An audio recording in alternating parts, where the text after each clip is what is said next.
La parole est à Monsieur Romain Daubié. Madame la Présidente, Monsieur le Ministre, le rapport de la commission d'enquête sur les raisons de la perte de la souveraineté et d'indépendance énergétique de la France permet de mettre en lumière les choix passés responsables de la perte de cette souveraineté. Et c'est notamment le résultat d'un combat idéologique contre l'énergie nucléaire. Je peux l'affirmer, ce combat relève d'une hypocrisie de certains, là où nous, élus, devons être responsables. Aujourd'hui, l'énergie nucléaire doit occuper une place prépondérante dans notre mix énergétique. Elle est garante de notre souveraineté énergétique et je me réjouis de voir réapparaître ces enjeux au cœur des politiques publiques actuelles avec une relance sans précédent des projets nucléaires dans le prolongement du discours dit de Belfort. Vous l'avez visité, Monsieur le Ministre, la semaine dernière dans ma circonscription, la centrale du Bugey. Ce sont des milliers d'emplois directs, également d'emplois indirects de prestataires locaux. C'est une centrale sûre qui va bientôt accueillir 2 EPR. C'est un écosystème qui, en plus d'assurer 40% de la production d'électricité locale, est décarboné et assure un accès à l'énergie à un prix raisonnable. C'est aussi la garantie d'une meilleure qualité de l'air. En bref, l'énergie nucléaire répond à 3 objectifs indispensables à la souveraineté énergétique. Une énergie peu chère, une énergie créatrice d'emplois, une énergie décarbonée.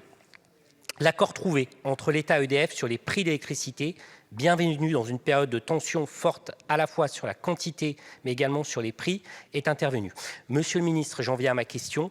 Que proposez-vous pour garantir un équilibre entre le prix de l'électricité pour nos concitoyens et d'assurer le développement d'EDF, essentiel au financement de notre politique énergétique? Je vous remercie. Merci. Monsieur le ministre, vous avez la parole. Merci, monsieur le député, pour votre question. J'ai grandi dans les années 70.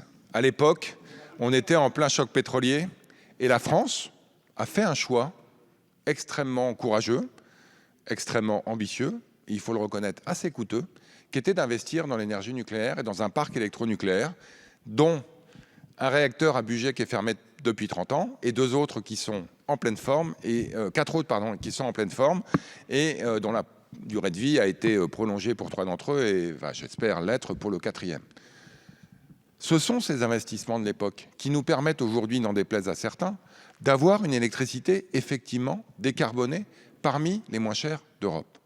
Et moi, ce que je souhaite qu'on fasse aujourd'hui, c'est qu'ensemble, on trouve les moyens pour que nos enfants et nos petits-enfants, dans 30-40 ans, puissent eux aussi être fiers des décisions qu'on aura prises ensemble. Et parmi celles-là, effectivement, les enjeux de régulation du tarif de l'électricité sont au cœur de nos préoccupations. Il faut à la fois qu'aujourd'hui, les consommateurs français, que ce soit des ménages ou les industriels, puissent bénéficier d'une électricité décarbonée bon marché, mais qu'EDF puisse avoir aussi les moyens d'investir pour que ce soit le cas aussi de nos enfants. Et c'est exactement le sens de l'accord que nous avons trouvé à l'automne, que nous avons annoncé, qui permet d'équilibrer entre, je dirais, une couverture à la hausse des prix exceptionnels pour lesquels on aura un plafonnement quasi total à 90% de la facture, et pour le reste, des accords entre EDF et ses principaux consommateurs qui vont nous permettre à la fois d'avoir des prix raisonnables, notamment pour les industriels, et de l'investissement futur. Aujourd'hui, cet accord, il existe. Et donc, je profite de votre question pour engager à la fois EDF et les industriels à signer des contrats. Les prix sont bas, profitez-en, j'allais dire, bloquons-les. Profitons-en pour investir à la fois dans nos réacteurs de demain et dans nos industries décarbonées. C'est le moment, mesdames et messieurs les industriels, signez des contrats. Monsieur EDF, signez-les également. Monsieur le ministre.